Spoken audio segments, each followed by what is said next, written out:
आज जी बैठक झालेली आहे ती या केशवराव भोसले नाट्यगृह ची दुर्घटना जी झाली ती कशामुळे झाली आणि पुढे काय केलं पाहिजे असे दोन प्रश्न आहेत.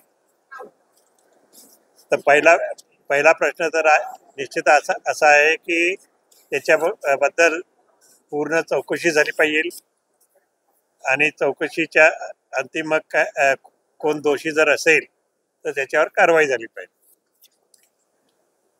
आणि निश्चितच त्यातनं अनेक इन्क्वायरीज अशा होतात पण त्याच्यातनं निष्पन्न काही होत नाही. याच्यातनं या चौकशीतनं निष्पन्न काहीतरी झालं पाहिजे.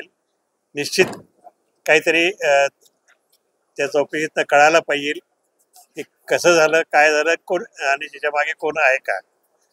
नसेल पण असं गृहीत धरूया की ही दुर्घटना आहे फक्त, आणि तर दुर्घटना झाली तरी तुम्ही सांगितलं पाहिजे दुर्घटना आहे किंवा काय आहे ते दुर्घटना कशी झाली हे निश्चित सांगितलं पाहिजे. हा एक भाग झाला. आणि दुसरा भाग ज्यासाठी आपण आज खऱ्या अर्थाने आज इथं सगळे जमलो होतो ते म्हणजे याची पुनर्बांधणी कशी करावी. कारण केशवराव भोसले नाट्यगृह सगळ्यांच्या जीवनाशी निगडीत आहे आणि फक्त कोल्हापूरच्या करांच्याच नाही, संपूर्ण मला वाटतं महाराष्ट्रभर लोकांच्या कलाकारांच्या कलाकार इथं सगळीकडचे येतात. पूर्वीपासूनच येतात, शाहू महाराजांच्या काळापासून येतात. त्यांचा पहिला प्रयोग संगीत सौभद्र जो झाला होता तेव्हापासनं लोक बघायला येतात नाटकं. तर निश्चितच याची पुनर्बांधणी झाली पाहिजे. आणि पुनर्बांधणी करताना त्याच्यामध्ये काही जे आत्ताच्या वास्तूमध्ये काही उणिवा जर असतील त्या दूर कशा करता येतील हे बघितलं पाहिजे. आणि सुधारणावादी सुद्धा विचार त्याच्यामध्ये असला पाहिजे. पण मूळ हे लक्षात ठेवून की ही हेरिटेज वास्तू आहे, शाहू महाराजांनी बांधली आहे, त्याचा हा पाया राहायला पाहिजे. आणि निश्चितच जे काही चांगलं करायचं ते आता इंजिनियर आणि आर्किटेक्ट लोक आणखीन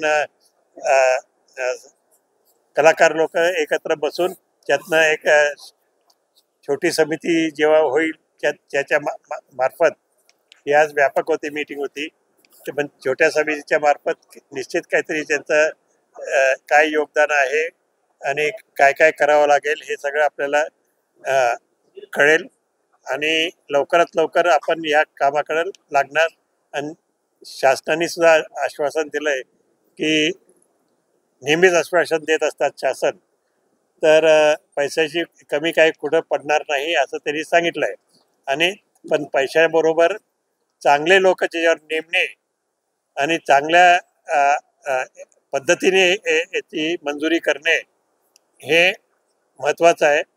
कारण त्यासाठी आपल्याला सगळीकडचे लोकांना त्याचे जे विचार मांडायला किंवा त्याचे सजेशन्स ऐकून घ्यायला आपण तयार आहोत. आणखीन एकंदरीतच हे लवकरात लवकर चांगली वास्तू व्हावी यात कोणाचंही दुमत नाही. सगळ्यांचं दुमत आणखीन चांगली होण्यासाठी जे काय करावं लागेल ते केलंच पाहिजे की जेणेकरून आता पुढचे 130 वर्ष जवळजवळ 150 वर्ष पुन्हा हे सुस्थितीत राहील असे या दृष्टीकडून आपण विचार केला पाहिजे. देश विदेशातील प्रत्येक घडामोडींचे लाईव्ह अपडेट मिळवण्यासाठी आता साम टीव्हीच्या सर्व सोशल मीडिया प्लॅटफॉर्मला लाईक, फॉलो आणि सबस्क्राईब करा. तसंच सर्व नोटिफिकेशनसाठी बेल आयकॉन प्रेस करायला विसरू नका.